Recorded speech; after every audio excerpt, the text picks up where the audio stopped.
کیونکہ یہ نہیں جانتے کہ یہ کیا کرتے ہیں۔ اسے بہتر طور پر جانیں گے کہ کن لوگوں نے خدا باپ سے دعا کی۔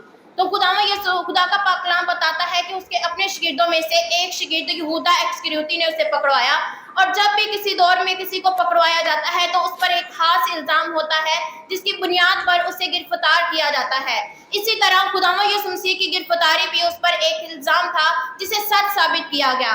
جب اسے یہودیوں کی صدر عدالت میں پیش کیا گیا تو متی کی انجیل اس کے 26ویں باب کے 57 سے 67 آیت میں اس کی تفصیل بیان کی گئی ہے، جس کا خلاصہ میں آپ کے سامنے رکھنا چاہتی ہوں۔ جب خداوند یسوع مسیح کو پکڑ کر کیفا کی عدالت میں پیش کیا جاتا ہے تو وہاں اس کے خلاف جو ہے گواہیوں کی بڑی تلاش کرنا شروع کی۔ تو خدا کا پاک کلام بتاتا ہے کہ اس نے کہا کہ اب کے بعد خدا کا زندہ پاک کلام بتاتا ہے کہ اس نے کہا کہ اب کے بعد ابن آدم کو جو ہے قادر متی کے دہنی طرف بیٹھے دیکھو گے۔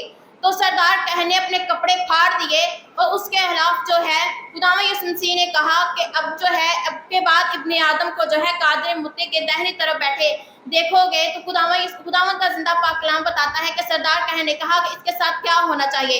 تو انہوں نے کہا کہ اس کے ساتھ جو ہے بڑی بے حرمتی کر رہے تھے۔ انہوں نے اس کے منہ پر تماچے مارے، تھوکا اور مسیح کا مذاق اڑایا۔ اخبار کی کتاب اس کے 16ویں باب کی جو ہے 24ویں آیت میں انہوں نے کہا کہ جو خدا کے نام پر کفر بکے وہ جان سے مارا جائے گا۔ وہ خداوند یسوع مسیح کے ساتھ بڑی بے حرمتی کر رہے تھے۔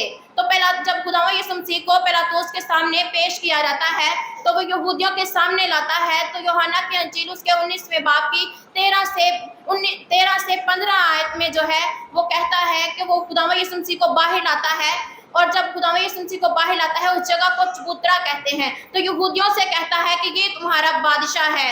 تو انہوں نے کہا کہ قیصر کے سوا ہمارا کوئی بادشاہ نہیں ہے۔ تو جب خداوند یسوع مسیح کو جو ہے وقت مصلوبیت کا وقت آتا ہے تو خداوند یسوع مسیح کو پیلاطس کے سامنے پیش کیا جاتا ہے۔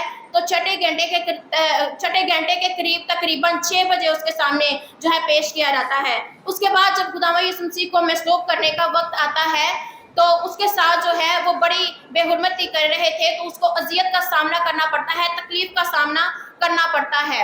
تو خداوند یسوع مسیح نے جو ہے اس کو جو ہے بہت اذیت کا جو ہے سامنا کرنا پڑتا ہے۔ تو سوال ہے کہ بہت اذیت میں بھی خداوند یسوع مسیح نے کیسے اپنے ستانے والوں کے لیے دعا کی؟